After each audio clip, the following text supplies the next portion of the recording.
Okay, सो अभी अपन पहला chapter शुरू करेंगे तुम्हारे एचएससी के बुक में से, इंट्रोडक्शन ऑफ कॉर्पोरेट फाइनेंस। सबसे पहले सब्जेक्ट बता देता हूँ, ऑब्वियसली सेक्रेटरियल प्रैक्टिस। बहुत लोगों को ये मुश्किल जाता है स्पेशली इन 12th, बट इसमें 70 to 80 मार्क्स लाना बहुत ही ईजी है। अपन ये बुक में से भी पढ़ेंगे और भी अपन कुछ बुक्स रेफर करेंगे, और जो टेस्ट है जैसे जैसे एक चैप्टर होते जाएंगे अपन हर चैप्टर की भी टेस्ट लेंगे, ठीक है। So let start with this lecture. अभी अपन ये लेक्चर में पढ़ने क्या वाले हैं? सो अभी अपन सब्जेक्ट कौन सा पढ़ रहे हैं? सेक्रेटरियल प्रैक्टिस, ठीक है। अभी ये लेक्चर 1 में अपने को करना क्या है, क्या पढ़ना है अपने को? सबसे पहले अपने को कॉर्पोरेट फाइनेंस जानना है, वो क्या होता है कॉर्पोरेट फाइनेंस, ठीक है। वो अपन देखेंगे। फिर डिसीजंस देखेंगे कॉर्पोरेट फाइनेंस के क्या क्या होते हैं। 2 डिसीजंस रहते हैं, डिसीजंस ऑफ कॉर्पोरेट फाइनेंस। तुमको अभी कुछ समझ रहा ही नहीं होगा क्योंकि अब तक अपन ने शुरू नहीं किया, बट मैं पहले ही बता देता हूँ कि अपन ये लेक्चर में कवर क्या क्या करने वाले कंसेप्ट। और तीसरा, इंपॉर्टेंस ऑफ कॉर्पोरेट फाइनेंस, ठीक है। तो अपना कॉर्पोरेट फाइनेंस रिलेटेड ही सारी चीजें लेक्चर में होगी। तो होता क्या है पर कॉर्पोरेट फाइनेंस? कॉर्पोरेट तो मालूम है, कंपनीज रिलेटेड, क्योंकि सेक्रेटरियल प्रैक्टिस ये जो सब्जेक्ट है ये ऑब्वियसली किसके रिलेटेड है? कंपनी रिलेटेड है। तो कॉर्पोरेट फाइनेंस, कॉर्पोरेट मतलब कंपनीज को फंडिंग कैसे होगा, फाइनेंस क्या रहता है मतलब पैसा का हिसाब कैसे होगा, वो अपन देखेंगे। तो चैप्टर का नाम ही वो है, introduction to corporate finance. Corporate finance की अपन हर चीज डिटेल में यहाँ पे नोट आउट करेंगे। सबसे पहले the term finance is related to money and management. अपन बोलते हैं ना फाइनेंस चाहिए, फाइनेंस मतलब क्या? पैसा चाहिए। तो तुम्हारे पास पैसा नहीं है तो तुम जब दूसरों से पैसा लेते हो तो उसको क्या बोलते हैं? Usually finance. बट यहाँ पे अपन उतना ही डेफिनेशन नहीं देखेंगे, चेक करेंगे पूरा आगे। Term finance is related to money and money management. पैसा तुम कैसे मैनेज करते हो? मैनेजमेंट के 2 टाइप्स रहेंगे, एक पैसा तुम्हारे पास आ रहा किधर से, और दूसरा तुम्हारे पास पैसा जा रहा किधर से। तो इनफ्लो मतलब पैसा आ रहा है तुम्हारे पास बिजनेस के पास, और आउटफ्लो मतलब पैसा जा रहा है बिजनेस से। इट इज रिलेटेड टू वही inflow and outflow of money.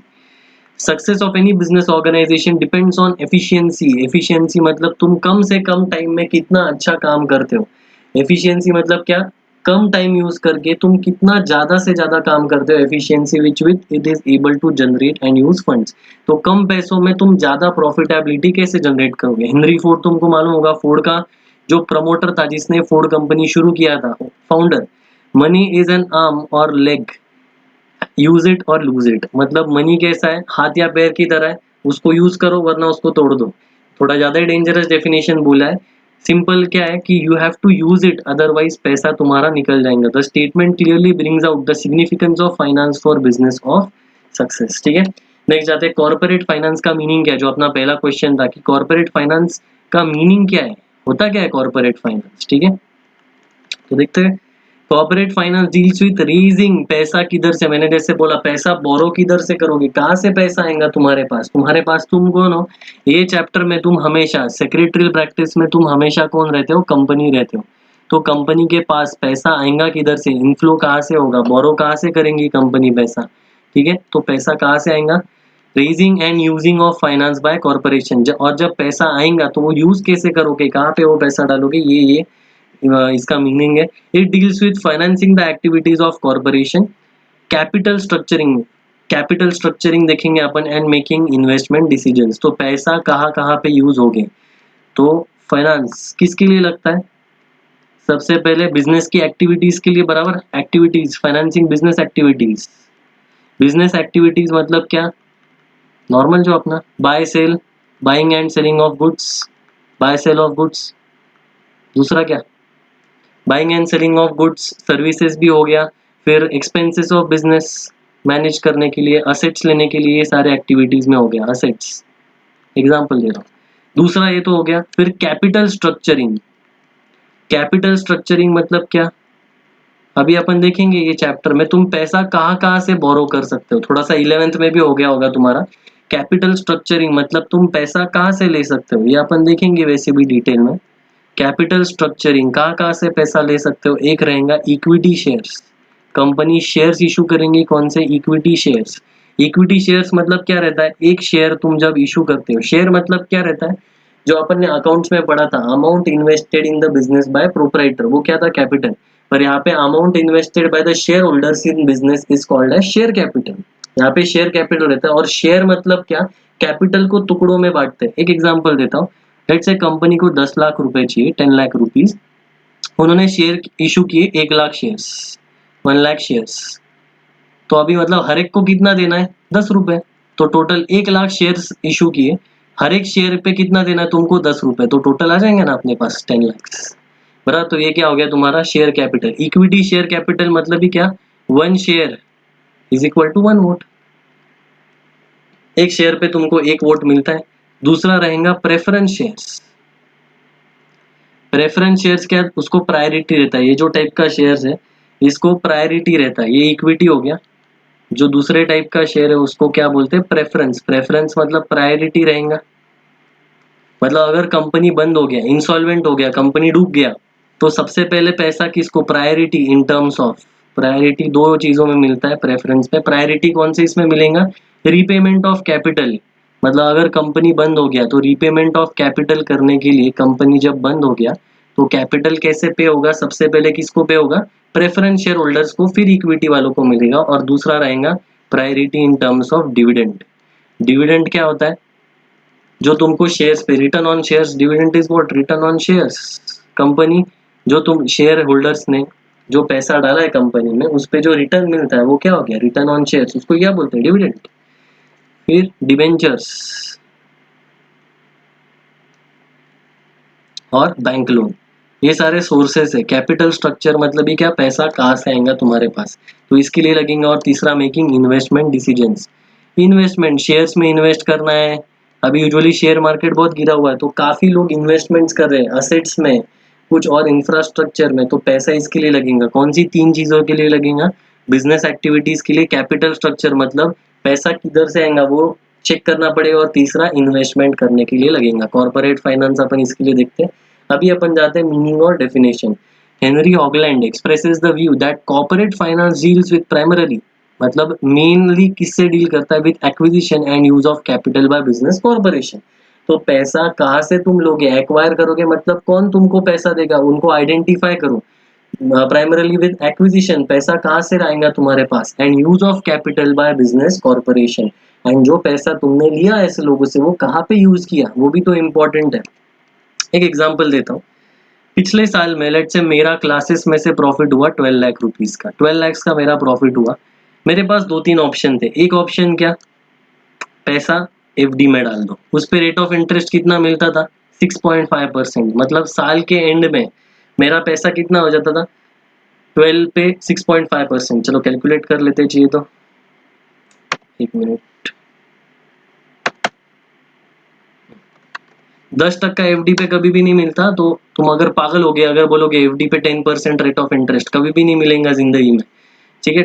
12 lakh पे 0.0656 कितना आता था मेरे को, 78,000 आते थे, मतलब at the end of first year 12 lakh तो वैसे रहते थे प्लस 78,000, तो मेरा एक साल बाद कितना पैसा हो गया था, इतना, ठीक है। ये एक, ठीक है। दूसरा, अगर मैंने उससे ऑडी ले लिया रहता, कोई तो भी सेकेंड हैंड ऑडी ले लिया रहता और पैसे डाल दिया रहता, जो भी मॉडल है, 12 लाख का तो गाड़ी लिया रहता, पर उस पर depreciation, usually second hand cars पे डिप्रिसिएशन रहता है 25%, तो 12 लाख पे 25% कितना आएगा, 3 लाख रुपए।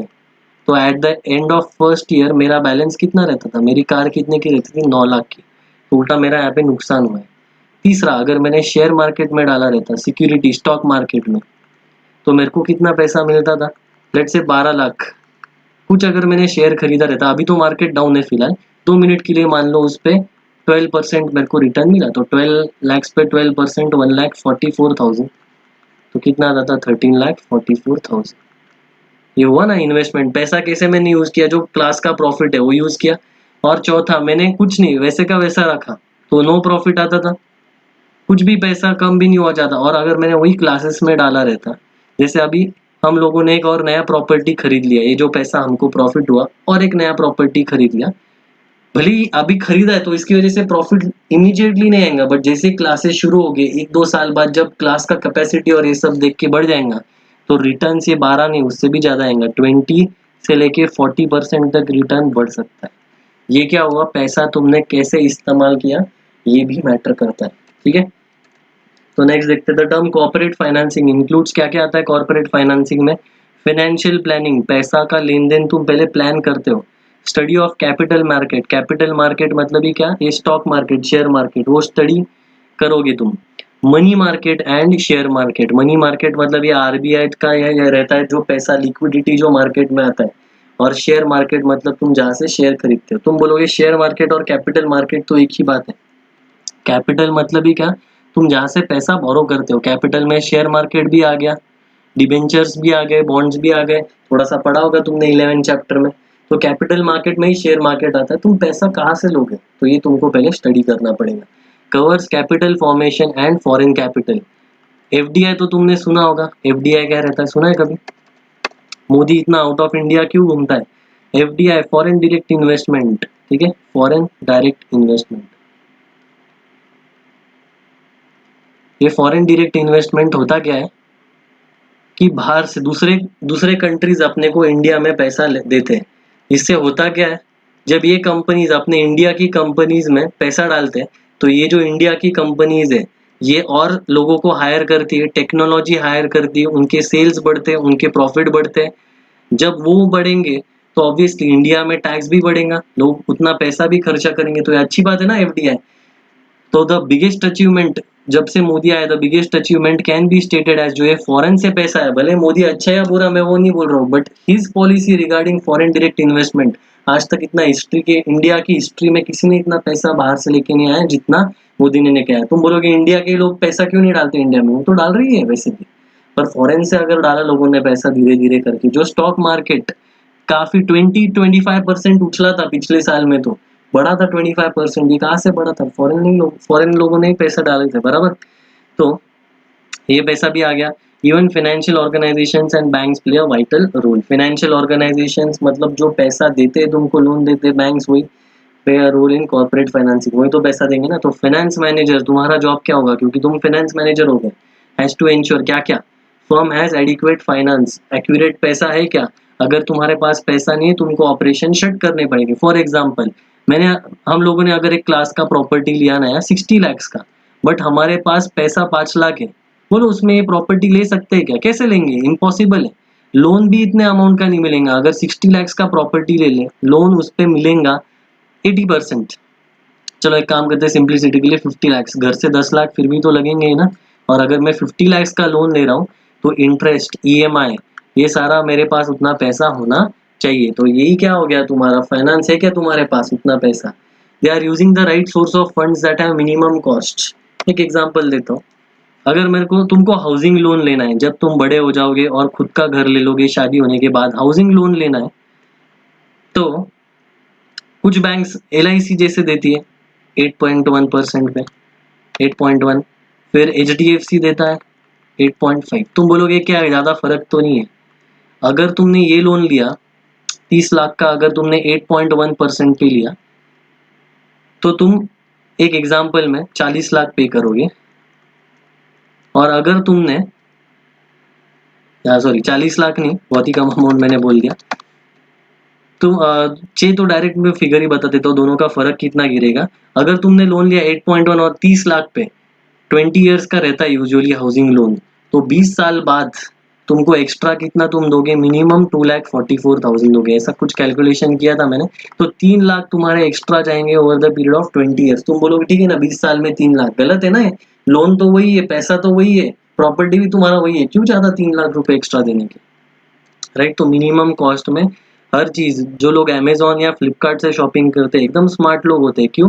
क्योंकि फ्लिपकार्ट और अमेजोन इतना कंपटीशन में बिजी है, दोनों लॉस में बेच रहे हैं अपने प्रोडक्ट्स, जिसकी वजह से कंज्यूमर का फायदा होता है। तो जो लोग अभी भी आज भी मोबाइल्स या फिर कोई भी इलेक्ट्रॉनिक चीजें फिजिकल शॉप में जाके ले रहे हैं, वो अपना नुकसान कर रहे हैं। क्यों ऐसे? क्योंकि यहाँ पे ज्यादा सस्ते में मिलेंगे। The firm utilises raised funds effectively, जो पैसा आया वो तुम सही तरीके पे सही जगह पे यूज कर रहे हो या नहीं कर रहे हो, and they are generating maximum return for its owners, और ओनर्स को ज्यादा से ज्यादा रिटर्न दे रहे हो। रिटर्न ऑन इन्वेस्टमेंट, एक फॉर्मूला बता देता हूँ, रिटर्न ऑन इन्वेस्टमेंट, आरओआई बोलते हैं। फॉर एग्जाम्पल, मैंने बिजनेस में डाले 10 lakhs और मेरे को रिटर्न मिला 1 लाख, तो कितना ऑब्वियसली रेट ऑफ रिटर्न, मेरा रेट ऑफ इन्वेस्टमेंट हो गया 1 लाख, मिला मेरे को 10 लाख पे इंटू 100, तो कितना हो गया ये 10%। 10% मेरा रिटर्न ऑन इन्वेस्टमेंट है, रेट ऑफ रिटर्न भी इसको बोलते हैं, ठीक है। तो रेट ऑफ रिटर्न ज्यादा से ज्यादा होना चाहिए। अभी अपन देखते हैं नेक्स्ट क्वेश्चन, डिसीजंस क्या थे, बराबर, ये दूसरा क्वेश्चन था अपना कि डिसीजंस ऑफ कॉर्पोरेट फाइनेंस, दो डिसीजंस रहते हैं, डिसीजंस ऑफ कॉर्पोरेट फाइनेंस दो रहेंगे, डिसीजंस ऑफ कॉर्पोरेट फाइनेंस। सबसे पहले तुम कहाँ से ले रहे हो पैसा, फाइनेंस डिसीजन मिलेगा, मतलब तुम पैसा कहाँ से रेज कर रहे हो, फिनेंसिंग डिसीजन, और दूसरा रहेगा इन्वेस्टमेंट, और तुम वो पैसा कहाँ पे डाल रहे हो, ये दो डिसीजंस अपन यहाँ पे देखेंगे, ठीक है। तो financing decision, the business firm has access to capital market, वही स्टॉक मार्केट वगैरह, ये स्टॉक मार्केट ही रहता चाहिए, तो इसका बाद में डेफिनेशन भी बता दूंगा। To fulfil its financial needs, firm has multiple choices of sources of financing, वो भी अपन देखेंगे, पैसा कहाँ कहाँ से तुम लेके आ सकते हो। The firm can choose whether it wants to raise equity capital, मैंने ये पहले ही बता दिया था, इक्विटी शेयर्स, एक शेयर पे एक वोट रहता है, या फिर ये डिबेंचर्स, मतलब कंपनी बोरो करता है पैसा। Firm can even opt for bank loan, company bank loan भी ले सकती है, बैंक से भी पैसा ले सकती है। पब्लिक डिपॉजिट, ये पब्लिक डिपॉजिट क्या होता है, एफडी के जैसा होता है। नॉर्मली अपन एफडी कहाँ पे करते हैं, अपन एफडी कहाँ पे करते हैं, बैंक के पास। आज बैंक एफडी पे कितना परसेंट दे रहे हैं, 6%, अभी मे भी इससे कम दे रहे हैं, तो उससे अच्छा रिलायंस क्या बोलेगा, एक काम करो, हम तुमको 9% रिटर्न देते हैं, तुम हमारे पास एफडी करो। अभी रिलायंस तो भरोसे वाला है, तुम क्या सोचोगे, वही बैंक में एफडी किया रहता तो कितना मिलता था, 6%, रिलायंस को वही पैसा दिया, रिलायंस एफडी कर लेगा, मतलब रिलायंस डिपॉजिट ले लेगा तुमसे और उस पर इंटरेस्ट देगा कितना, 9%। तुम बोलोगे 6 और 9% में फर्क क्या है, उल्टा मतलब 50% से बड़ा है, कैसे, 6% तुमको मिल रहा था पहले, 6 का 50% करो कितना आता है, 3%, बराबर, तो 6 + 3 9%, अभी तुमको 50% रिटर्न तुम्हारा बढ़ा दिया ना, बराबर, तो कौन ज्यादा बेटर रहेगा एडवांटेजियस पोजीशन में, रिलायंस। और रिलायंस का भी फायदा कैसे है, अगर रिलायंस लोन लेता था बैंक से अगर लोन लेता था तो बैंक उनको में भी 14% चार्ज करती थी, बट वही वो तुमको तुमसे लोन ले रहा है पब्लिक से, पब्लिक डिपॉजिट्स पे रेट ऑफ इंटरेस्ट कितना दे रही, 9%, उनका भी फायदा हुआ ना 5% का। ऐसा हर एक कोई तुमको स्मार्ट तरीका यूज करना है, पब्लिक डिपॉजिट सस्ते में गिरता है, डिवेंचर्स मतलब वही बॉन्ड्स जैसे रहता है, तुम एक कागज का टुकड़ा इशू करते हो और उसके बदले में लोन इंटरेस्ट देते रहते हो। The finance manager ensures that the firm is well capitalised, तुम्हारे पास पैसा एडिक्वेट होना चाहिए, ज्यादा भी होके मतलब नहीं और कम भी होके मतलब नहीं। तुम्हारी अगर रिक्वायरमेंट 10 लाख की है, 10 लाख तुमको बिजनेस के लिए लग रहा है तो 10 लाख होने ही चाहिए, 20 लाख लग रहा है तो 20 लाख होना चाहिए, बट ऐसा ना हो 20 लाख है और तुमने 50 लाख बोरो करके रखा है, तुम बोलोगे अच्छी बात तो है 20 लाख लग रहा है, 50 बोरो करके रखा है, पैसा फ्री में नहीं आता। तुम अगर वो पैसा एक्स्ट्रा बोरो करके रखे तो तुमको इंटरेस्ट जो तुम रेट ऑफ रिटर्न दोगे सामने वाले को, उसमें तुम्हारा बहुत नुकसान होगा। तो राइट अमाउंट ऑफ कैपिटल होना चाहिए and firm has right combination of debt and equity, दोनों भी सही अमाउंट में होने चाहिए। देखो कैपिटल मार्केट का डेफिनेशन दिया, is a market for long term debt instruments and equity shares, equity share market भी उसमें आ जाता है। Long term debt instruments, debt मतलब ही क्या रहता है, लोन, डेट इंस्ट्रूमेंट्स क्या रहता है, लोन, डेट इंस्ट्रूमेंट्स, डेट मतलब क्या रहता है, लोन। एक एग्जांपल देता हूँ वापिस, रिलायंस का ही अपन पकड़ लेते हैं या टाटा का पकड़ लेते हैं। लेट से टाटा ने डिबेंचर्स इशू किए, डिबेंचर्स क्या रहता है, टाटा क्या करेगा, उनको लेट से 1 करोड़ रुपए चाहिए, वो 1 करोड़ छोटे छोटे टुकड़ों में बांट देंगे, मे बी एक डिबेंचर उन्होंने रखा 1 लाख का, तो ऐसे उनको कितने बकरे चाहिए, 100 बकरे, 100 बकरे मिला के बराबर हो जाएंगे ना फिर वो 1 करोड़, तो उनको 1 करोड़ चाहिए थे, उन्होंने 1 लाख का एक कागज का टुकड़ा रखा, उसको क्या बोलेंगे अपन, डिबेंचर्स। तो अगर तुम क्या करोगे, अगर तुमको टाटा को 1 लाख रुपए देने, टाटा तुमको 1 लाख रुपए नहीं देगा, तुमको टाटा को पैसा देना है, तो पैसा देता है इन्वेस्टर पैसा देता है मनी, और टाटा क्या देगा फिर तुमको बदले में, रिटर्न। इन्वेस्टर को क्या देगा फिर टाटा बदले में, रिटर्न। रिटर्न क्या, जो भी वो डिबेंचर्स या इस पे बोले, तो ये जो डिबेंचर्स होता है, it is a piece of paper which acknowledges debt, debt मतलब ही क्या, उधारी। टाटा फिर बोलेगा हाँ हमने तुमसे 1 लाख रुपए लिया, ये उधारी हो गया।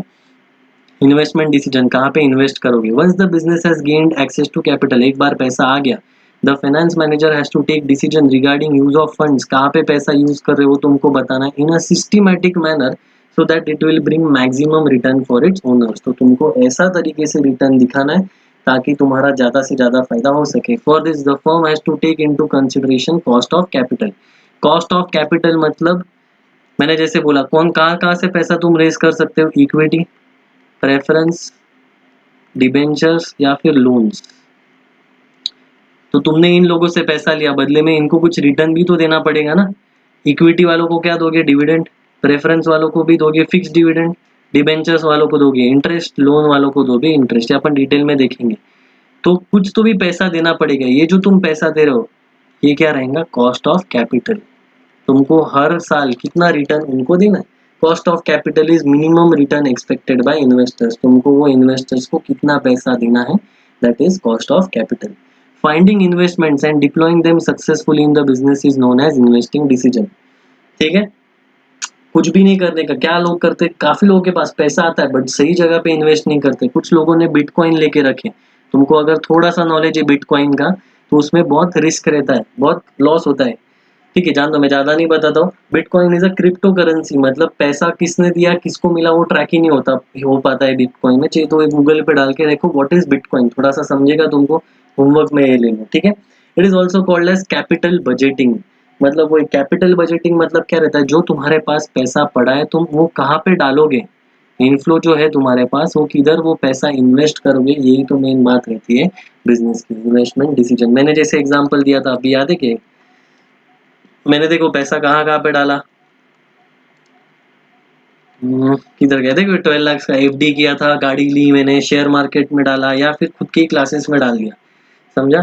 So that is finding investments, कहाँ पे पैसा तुम डालोगे। अभी अपन देखेंगे इंपॉर्टेंस ऑफ कॉर्पोरेट फाइनेंस। ठीक है, 1 मिनट से। ठीक है, तो इंपॉर्टेंस ऑफ कॉर्पोरेट फाइनेंसिंग से शुरू करना था अभी। It is the functional management of business enterprise. तो कॉर्पोरेट फाइनेंसिंग क्यों जरूरी है, क्या उसका इंपॉर्टेंस, क्या उसकी अहमियत, क्या है, क्यों वो नेसेसिटी लाइफ के लिए। It is the functional management of business importance is given to production. Production को देते हैं इंपॉर्टेंस, फाइनेंस को देते हैं, मार्केटिंग एंड पर्सनल एक्टिविटी। सबसे ज्यादा पैसा अगर नहीं होगा तो कुछ भी नहीं हो सकता। अगर पैसा ही नहीं तो तुम गुड्स प्रोड्यूस नहीं कर सकते। पैसा ही नहीं, गुड्स ही प्रोड्यूस नहीं हुए, मार्केटिंग नहीं कर सकते। वरना गुड्स प्रोड्यूस हुए पर प्रॉपर मार्केटिंग नहीं किया, वो बेचे नहीं जाएंगे, अच्छे लोग तुम हायर नहीं कर सकते। तो इम्पोर्टेंस क्या क्या अपन एक एक करके देखते हैं। इम्पोर्टेंस ऑफ कॉर्पोरेट फाइनेंसिंग, ठीक है। इम्पोर्टेंस ऑफ कॉर्पोरेट फाइनेंसिंग,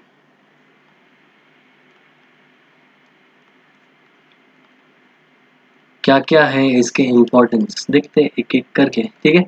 सबसे पहला देखो क्या, helps in decision making. Decision making को हेल्प करेगा। डिसीजन मेकिंग, तुमको डिसीजन क्या लेना है। अगर पैसा है तुम्हारे पास तो ही डिसीजन ले सकते हो, वरना नहीं ले सकते। कितना पैसा है उसके ऊपर भी डिसीजन रहेगा। Most important decisions of business are determined on the basis of availability of funds. Funds ही नहीं है तो डिसीजन ले ही नहीं सकते। फंड्स कम है तो डिसीजन उस हिसाब से लेना पड़ेगा। Difficult to perform any action independently without finance. एक एग्जांपल देता हूँ। तुम्हारे घर वालों ने दिए तुमको, तुमको मोबाइल फोन खरीदना है, तुम्हारे घर वालों ने दिए 20,000 रुपए। कौन सा फोन खरीद सकते हो अभी? वीवो, ओप्पो, सैमसंग का कोई तो भी, ठीक है।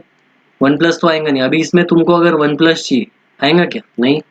अगर आईफोन लेना है आएगा क्या? नहीं।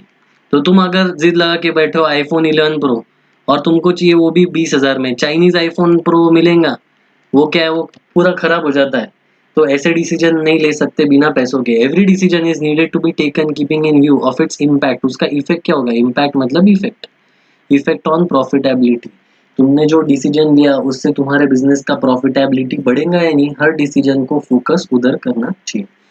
Number of alternatives but management is required to select best one which enhances profitability. काफी ज्यादा ऑप्शंस होते हैं तुम्हारे पास डिसीजन लेने से पहले, पर तुमको ऐसा ऑप्शन सिलेक्ट करना है जो बेस्ट रहेगा तुम्हारे लिए। Business organisations can give green signal to the project only when it is financially viable.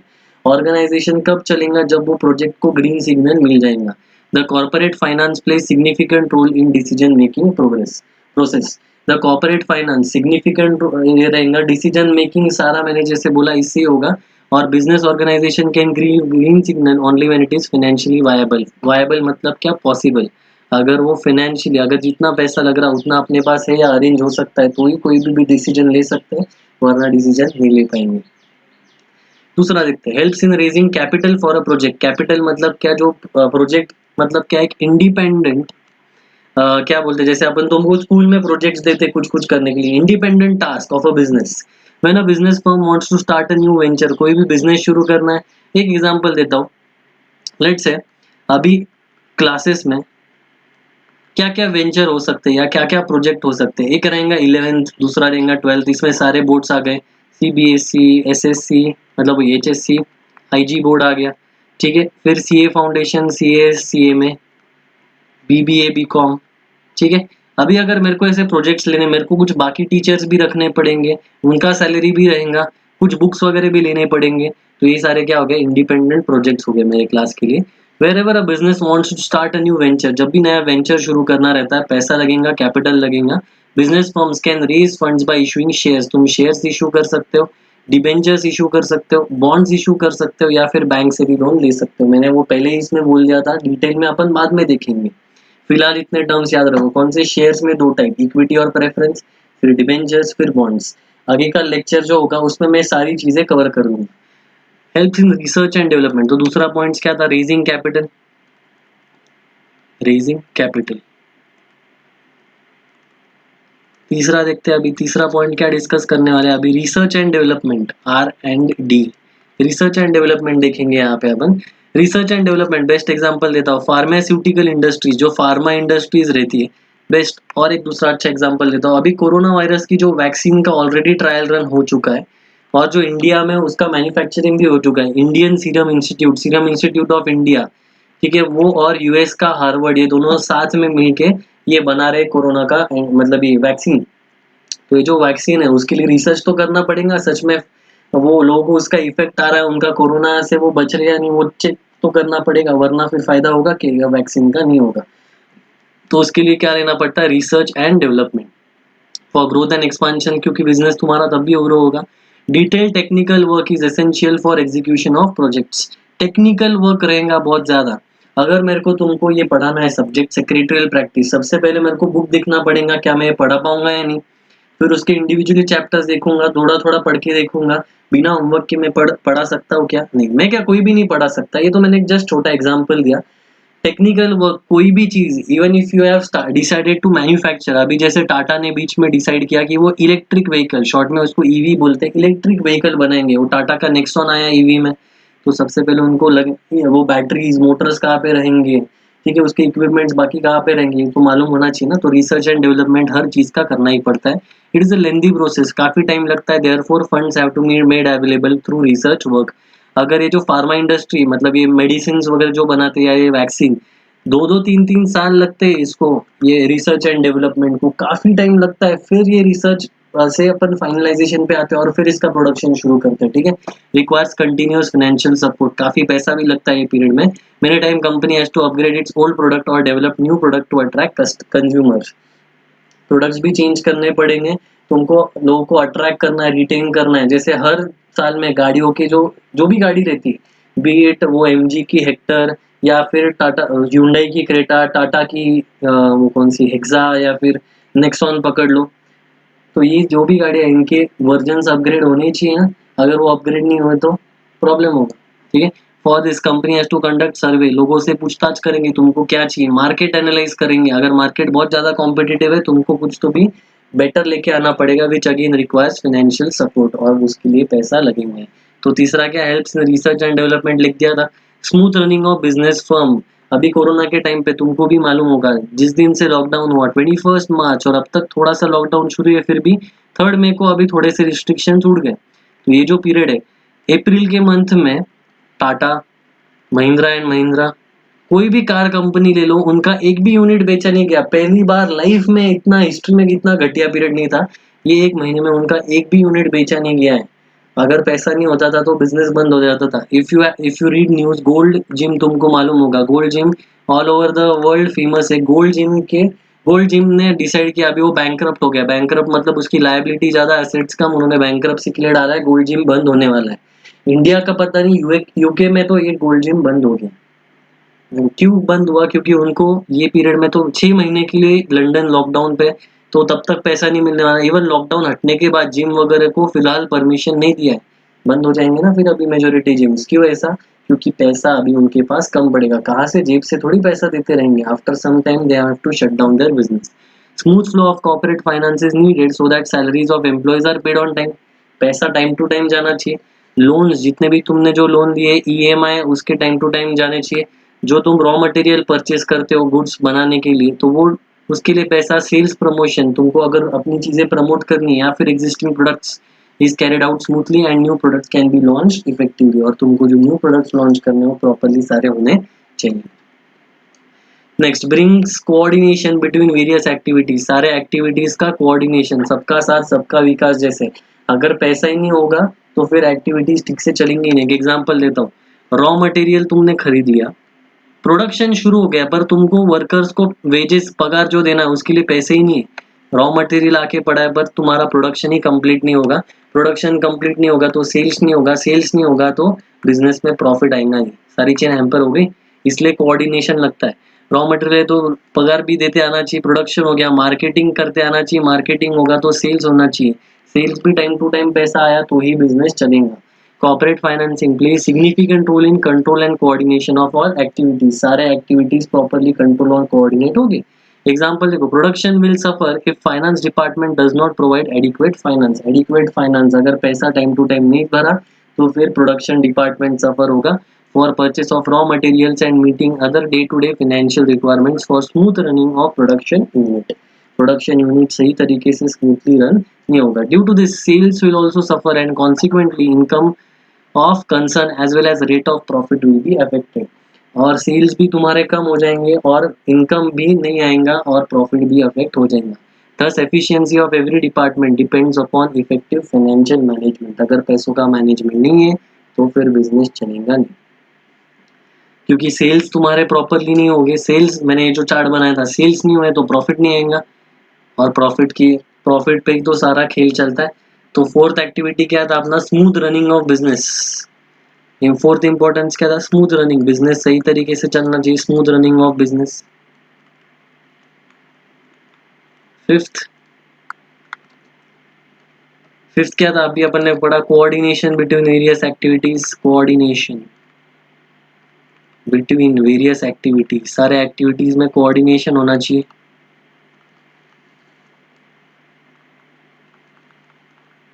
ठीक है, सिक्स्थ देखेंगे अभी, प्रमोट्स एक्सपांशन एंड डाइवर्सिफिकेशन। ठीक है, एक्सपांशन भी तुम्हारा बिजनेस होगा और डाइवर्सिफाई भी होगा। कैसे, एक एग्जांपल लेता हूँ इसका, लास्ट ईयर की बात करते हैं। ठीक है, लास्ट ईयर या कोई भी ईयर पकड़ लो, अगर तुम्हारे पास 10 लाख रुपए आए, तुम लेट से बिजनेस कर रहे हो किराने का, किराना शॉप हो तुम, 10 लाख तुम्हारे पास प्रॉफिट आया, तुमने क्या करना चाहिए, दूसरे एरिया में जाके और एक किराना शॉप डालना चाहिए तुमने। ये क्या हो गया, एक्सपांशन। जैसे हमने किया, सबसे पहले इंदिरा नगर में शुरू किया क्लास, फिर उसके बाद में कॉलेज रोड पे डाला, अभी इंदिरा नगर में और हम लोग एक्सपांड करने वाले हैं। इंदिरा नगर में काफी बड़ी जगह ली हमने अभी, ये क्या हुआ, एक्सपांशन हुआ। दूसरा क्या, एक्सपांशन मतलब जो एग्जिस्टिंग एक्टिविटी उसको बड़ा करना।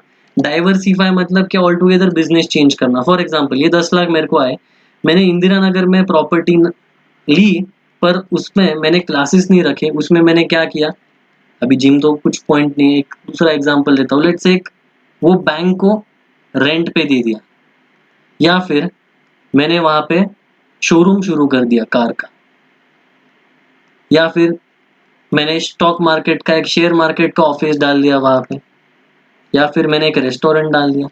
कुछ भी फर्क नहीं पड़ता, तुम कोई भी बिजनेस करो, अगर तुम जो रेगुलर बिजनेस है वो छोड़ के कोई और बिजनेस कर रहे हो तो इसको बोलते हैं डाइवर्सिफाई करना। डाइवर्सिफाई मतलब क्या, एक बिजनेस से दूसरे बिजनेस में जाना, वही बिजनेस कंटिन्यू नहीं करना, चेंज कर देना तुम्हारा business all together, that is diversification. Corporate finance provides money to purchase modern machines and technologies, पैसा आएगा तुम्हारे पास क्या खरीदने के लिए, मशीन्स और टेक्नोलॉजीज।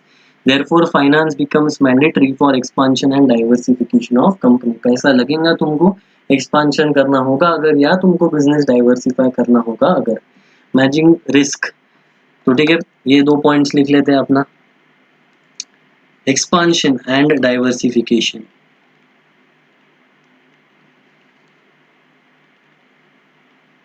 एक्सपांशन एंड डाइवर्सिफिकेशन, ठीक है।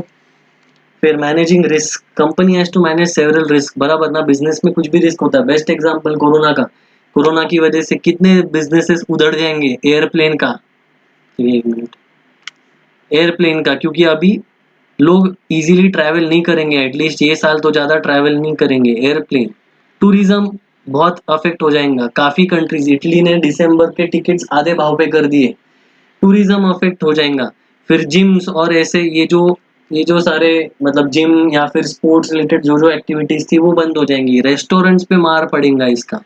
ये रिस्क होती है ना, किसकी वजह से रिस्क हुआ? ये तो कोरोना छोड़ दो, बिजनेस में हर बार रिस्क होती है। कभी कभी सेल्स गिर जाते हैं, लॉसेस हो सकते हैं, natural calamity. Corona is a natural calamity, ठीक है, भले वो मैन मेड है, भले वो वायरस जानबूझ के बना है, ठीक है, लेना देना नहीं, बट वो नेचुरल इसमें आ गया। लॉस ड्यू टू स्ट्राइक्स, अगर तुम्हारे वर्कर्स ने स्ट्राइक किया तो भी बिजनेस बंद हो सकता है। Company needs financial aid to manage such risk, ये जो रिस्क है ये मैनेज करने के लिए पैसा लगेगा।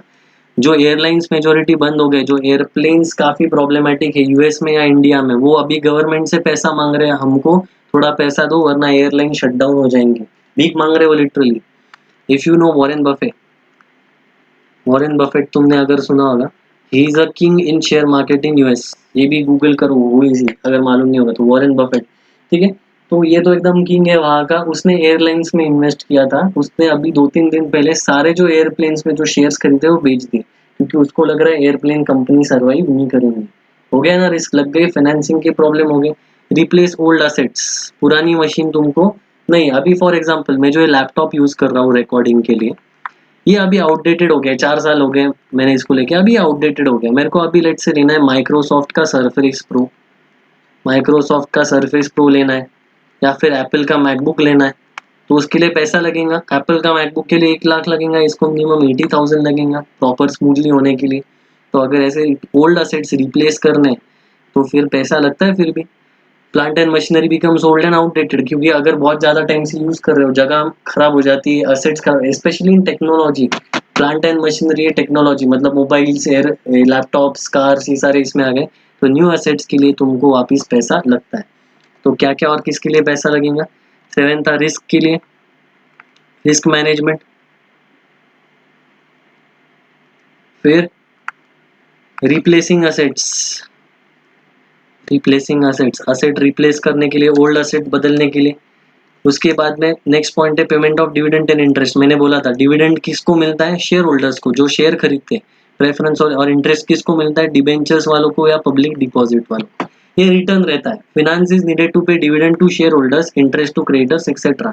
रिटर्न क्या रहता है? रिटर्न ऑन कैपिटल, जो लोगों ने तुम्हारे इसमें पैसा डाला है तो उनको तुमको कुछ रिटर्न देना पड़ेगा ना, कुछ पैसा देना पड़ेगा, वरना वो भाग जाएंगे, पैसा ही नहीं देंगे। तो रिटर्न ऑन कैपिटल भी तुमको देना है। तो पेमेंट ऑफ डिविडेंड या interest, payment of dividend cash interest, लोगों को कुछ रिटर्न तुमको लौटाना पड़ेगा।